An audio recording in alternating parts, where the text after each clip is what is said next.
So it seems like Studio Mappa resorted to their on-point English skills in this episode of Punchline.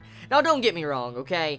I know there's going to be some that's going to comment. I know for a fact there's going to be Chibits that are going to comment and say like the English or the English, you know, whatever term. I just call it English because it's funny.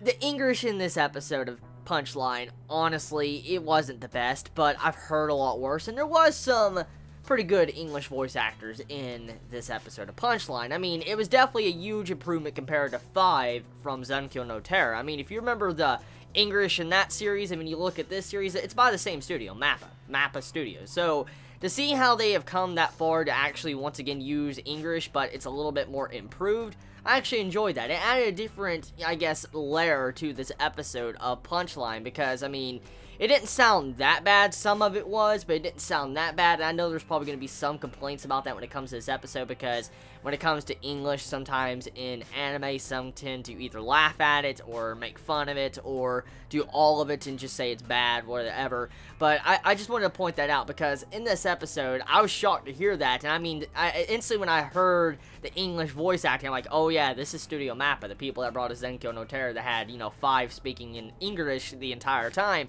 So, yeah. So this episode of Punchline, the animation was meh. Like the beginning of the episode, it's like, it looked beautiful art-wise, but animation-wise, it was like a bunch of still frames. But as it went on in the episode, especially towards the later half, when, you know, we got to the mech part where the mech started roaming around beating the shit out of people, that is when the animation took a level I did not expect. Like, in terms of animation quality and production value I think I have seen from Punchline, I think that was the highest. Like, the scene, the cinematography, when you saw the mech just spinning around and all that, and landing on the snow and beating the shit out of tanks and stuff, that was impressive. Especially our MC, you know, going around beating the crap out of the soldiers and stuff. Like, the animation in the second half of this episode was fucking shocking. Like, I didn't expect to see that animation in Punchline. I mean, Mappa does have some good animation. I mean, Shingeki no Bahamut, or you look at Zenkyo no Terror, certain episodes of Zenkyo no Terror, I mean, there's some really beautiful animation scenes in that series, or those series. Mappa knows how to do some quality animation, but, I mean, I just did not expect to see such a jump in animation at the ending part of this episode. I mean, it really was crazy. Like, clearly, Studio Mappa was saving their budget for this episode, and maybe the last final episodes, because the animation and art looks so crisp in this episode. I know I'm just talking about the animation, but seriously, the animation art looks so damn crisp in this episode, where it was just leaking with, like, not perfection, I was going to say perfection, it was leaking with just quality. There you go, that's a proper term. It was leaking with quality coming off this episode just from watching, and I'm like, oh my god, dude. Like, usually when I walk into, you know, Punchline, the animation's okay. It's average. It's average for this type of series. But I didn't expect to see, like, a fighting cinematic like that, especially with how it was done in this episode. I mean, I bet majority of us that sat down and watched this episode of Punchline were probably fucking shocked at that animation. I mean, clearly, the snow scene, when it came to, like, the mech on the snow and stuff, besides the animation, the art on the snow looked rather simple or simplistic. And, I mean, it didn't look like nothing, you know, oh my fucking god, that's, you know, mesmerizing. I mean, the snow or the backgrounds. But when it came to the movements of the characters, that was just something that was impressive. So let's talk about the details. With this episode of Punchline, we come to find out that whatever we're getting into right now with this timeline, it's something new that the cat hasn't seen. He says he's been through this entire ordeal of Christmas Eve billions of times, and he says, like, he's never seen it to where something like this happens, where everybody stands up and is fighting for everybody's survival and trying to relaunch missiles at the meteor or asteroid coming down while it enters Earth's atmosphere. So right now we're on a different timeline, and judging by the way it's going, most likely it's going to be a good conclusion or good ending. But the main point is, I still wonder, like, what is the cat? What is the fucking cat? Like, Mappa, you keep teasing me. Stop teasing me with this damn cat, man.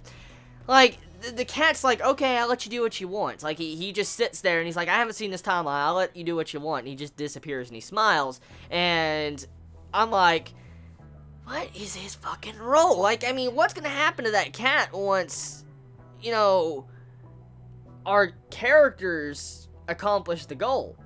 And, you know, they save the day. Like, what's gonna happen to the cat spirit? It's just fucking questions right now. Fuck. But I'm not going to hang on to that because, like, right now, I'm going to wait till the ending conclusion because Studio Mappa, when it came to Punchline, they've done a very good job of answering a lot of questions when it comes to this series and, you know, clarifying a lot of things. So I'm not really going to question the cat right now until I get to the ending conclusion, and depending on how it's given to us with the information, then we'll see. But main thing was, though, with this episode is that right now our characters are standing up for their survival. They're fighting against the U.S. military, they're fighting against cops, military force from Japan, they're fighting against everybody to be able to hack into the different missiles and governments and stuff, to be able to launch missiles against that asteroid coming down. And judging by the ending conclusion of this episode, especially with that cliffhanger, I'm going to assume that there's going to be some form of barrier that's going to pop up because I have a theory in this episode of Punchline, which was very obvious. I think majority of us that were watching this episode could key in on that. I think it's pretty damn obvious if you think about it.